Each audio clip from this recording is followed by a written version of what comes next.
അബിക talks and music ചാനലിലേക്ക് ഏവർക്കും സ്വാഗതം. ഞാൻ നിങ്ങളുടെ സ്വന്തം ജിൻസി.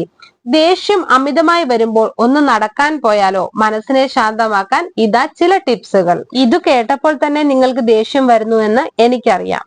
പല കാരണങ്ങൾ കൊണ്ട് മനസ്സ് അശാന്തമാകാറുണ്ട്. അത് ജീവിതത്തെ നിരാശയിലേക്കും അസ്വസ്ഥതകളിലേക്കും തള്ളിവിട്ടേക്കാം.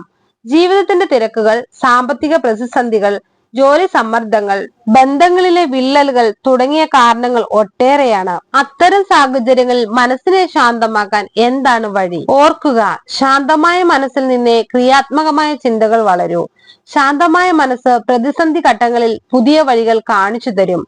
മനസ്സിനെ ശാന്തമാക്കാൻ ഈ വഴികളിലൂടെ സഞ്ചരിച്ചു നോക്കാം. ശ്വസന ക്രമീകരണം. ദേഷ്യവും ഉത്കണ്ഠയും കുറയ്ക്കാൻ ശരിയായ രീതിയിലുള്ള ശ്വസന വ്യായാമം സഹായിക്കും. നടുവ് നിവർത്തി ചമ്മളം പടഞ്ഞിരിക്കുകയോ കസായയിലിരിക്കുകയോ ചെയ്ത ശേഷം ഇരു കൈകളും മടിയിൽ വെക്കുക.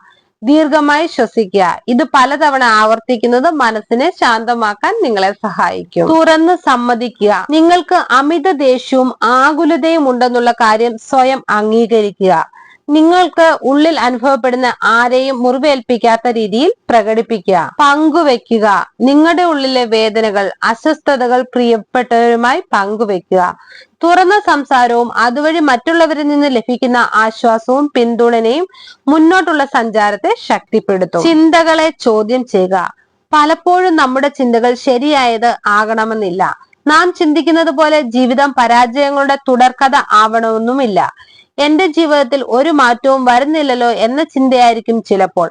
പക്ഷേ ഓർക്കുക, ഒരു ചെടി നട്ട് വളർന്ന് കായ്ക്കാൻ വർഷങ്ങൾ എടുക്കുന്നത് പോലെ നമ്മുടെ ജീവിതത്തിലും ശരിയായ മാറ്റത്തിനും പുരോഗതിക്കുമായി നാം പ്രവർത്തിച്ചുകൊണ്ടേയിരിക്കണം. നിങ്ങൾ പ്രവർത്തിച്ച ഒരു കാര്യം മികച്ച ഫലം തരാതിരിക്കുമ്പോൾ ആ മേഖല മോശമാണ്. എന്റെ ജീവിതം ആകെ പരാജയമായി പോയി എന്ന് ചിന്തിക്കാതെ എന്തുകൊണ്ട് പരാജയപ്പെട്ടു എന്ന് വസ്തുനിഷ്ഠമായി എല്ലാ വശങ്ങളും പരിശോധിച്ച് മനസ്സിലാക്കുക.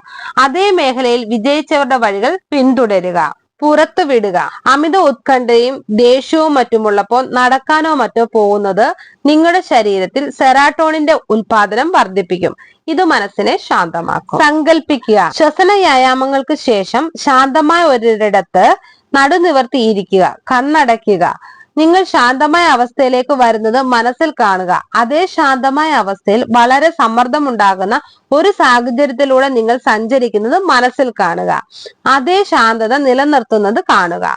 പിന്നീട് മനസ്സ് അസ്വസ്ഥമാകുന്ന അവസ്ഥയിൽ ഈ ധ്യാനമുറ പരിശീലിക്കാവുന്നതാണ്. ശക്തി മന്ത്രം ഉച്ചരിക്കുക. നിങ്ങൾ പ്രതിസന്ധിയിൽ അല്ലെങ്കിൽ അസ്വസ്ഥതയിൽ അകപ്പെടുമ്പോൾ നിങ്ങൾക്ക് ശക്തി പകരുന്ന വാക്കുകൾ നിശബ്ദമായി മന്ത്രിക്കുക. ഉദാഹരണമായി, ഇതിലും വലിയ പ്രതിസന്ധി നേരിട്ടയാളാണ് ഞാൻ, ഇതും ഞാൻ മറികടക്കും എന്ന് ഉരുവിടുക. ശ്രദ്ധ മാറ്റുക.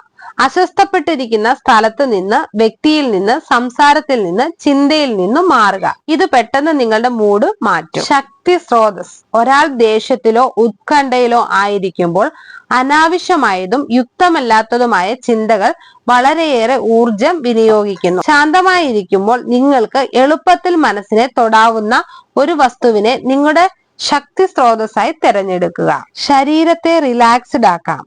മനസ്സിൽ റിലാക്സേഷൻ വ്യായാമങ്ങൾ പരിശീലിക്കാം. പച്ചപ്പുള്ള സ്ഥലത്തു കൂടിയുള്ള നടത്തം പ്രകൃതിയോട് ചേരുന്നതും മനസ്സിനെ ശാന്തമാക്കും. മസാജിങ്. തല, ചുമലുകൾ, കഴുത്ത് എന്നീ ഭാഗങ്ങളിലെ മസാജ് മനസ്സിനെ ശാന്തമാക്കാൻ സഹായിക്കും. ശുദ്ധവായു ശ്വസിക്കുക. നിങ്ങളുടെ മുറിയിലെ താപനിലയെയും വായു സഞ്ചാരക്കുറവും ദേഷ്യവും ഉത്കണ്ഠയും വർദ്ധിപ്പിക്കാൻ ഇടയായേക്കും. ആയതിനാൽ അത്തരം സാഹചര്യത്തിൽ പ്രകൃതിയോട് ഇണങ്ങിച്ചേർന്ന് ശുദ്ധവായു ശ്വസിക്കുന്നതും പ്രകൃതി ദൃശ്യങ്ങൾ വീക്ഷിക്കുന്നതും മനസ്സിനെ തണുപ്പിക്കും. ശരീരത്തിന് വേണം ഇന്ധനം. നിങ്ങളുടെ ശരീരത്തിന് ആവശ്യമായ ഭക്ഷണപാനീയങ്ങൾ നൽകാതെ റിലാക്സേഷൻ ടെക്നിക്കുകൾ ഉപയോഗിച്ചാൽ അത് ഫലവത്താകുകയില്ല. ആയതിനാൽ നിർജ്ജലീകരണവും അതുമൂലമുണ്ടാകുന്ന പ്രശ്നങ്ങളും ഒഴിവാക്കാൻ ആവശ്യത്തിന് വെള്ളം കുടിക്കുക. കുറിച്ചു വെക്കുക. മനസ്സ് വളരെ അസ്വസ്ഥമാണെങ്കിൽ അക്കാര്യം ഡയറിയിൽ കുറിച്ചു വെക്കുക. നിങ്ങൾക്ക് മനസ്സിൽ തോന്നുന്ന അതേപടി എഴുതുക. വാക്യങ്ങൾ മുഴുവിപ്പിക്കാനാകണമെന്നില്ല. അതിലൂടെ മനസ്സിന്റെ ഭാരം കുറയ്ക്കാം. കളികളിൽ ഏർപ്പെടാം. മനസ്സ് വളരെ അസ്വസ്ഥമാകുമ്പോൾ രസിപ്പിക്കുന്ന അല്ലെങ്കിൽ ഇഷ്ടമുള്ള ഏതെങ്കിലും കളികളിൽ ഏർപ്പെടുക. അതുപോലെ തന്നെ നിങ്ങളെ ചിരിപ്പിക്കുന്ന വീഡിയോകൾ കാണുക. ചിരിക്കുന്നത് മാനസിക സമ്മർദ്ദം കുറയ്ക്കും. നിങ്ങൾക്ക് ഈ വീഡിയോ ഇഷ്ടമായ ലൈക്ക് ചെയ്യുക, ഷെയർ ചെയ്യുക, സബ്സ്ക്രൈബ് ചെയ്യുക. മറ്റൊരു വീഡിയോയുമായി വീണ്ടും കാണാം.